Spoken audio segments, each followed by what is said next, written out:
More show. Coming to the stage now, please welcome Debbie Moose.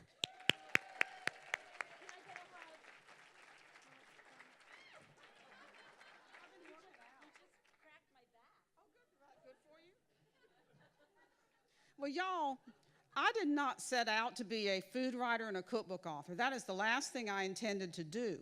You see, I was in journalism school in the 70s. What was happening in the 70s?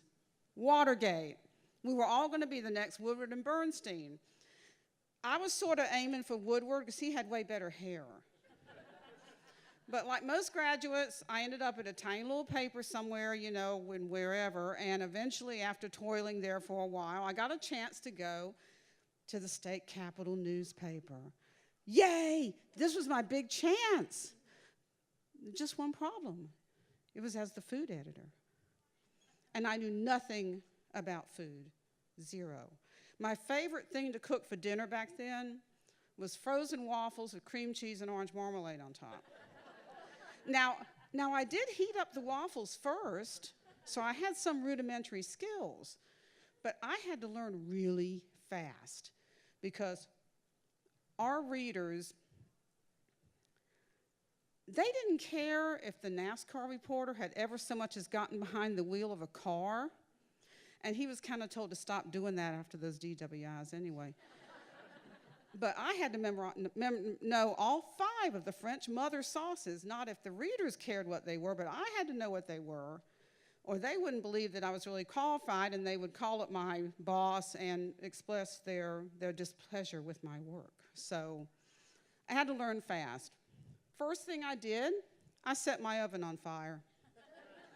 Now, it's easier to do that than you think. I was baking a coffee cake in the oven. It had butter and sugar on top. Well, it turned out it was in a container that was too small, and so it boiled over, and there's heat. It's just chemistry, y'all. There's going to be a fire. Y'all know that. Well, after a while, I got to where I really liked this, and it wasn't just because of the food or being able to lie to restaurants and tell them that I was the New York Times restaurant reviewer and get free food.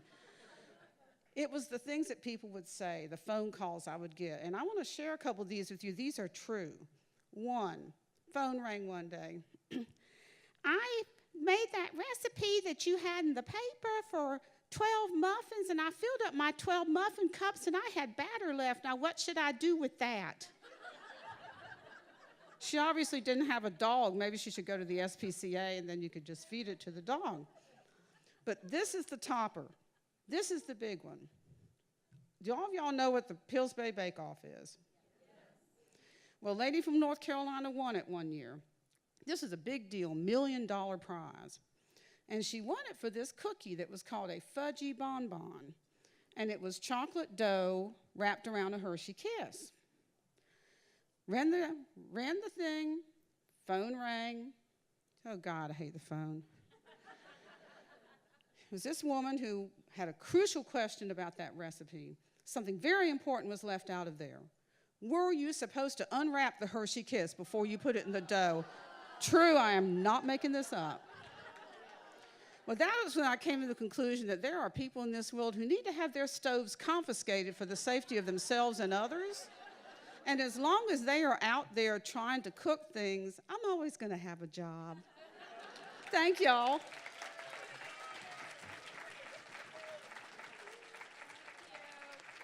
That was Debbie Moose. Let's hear it for her. Hear it for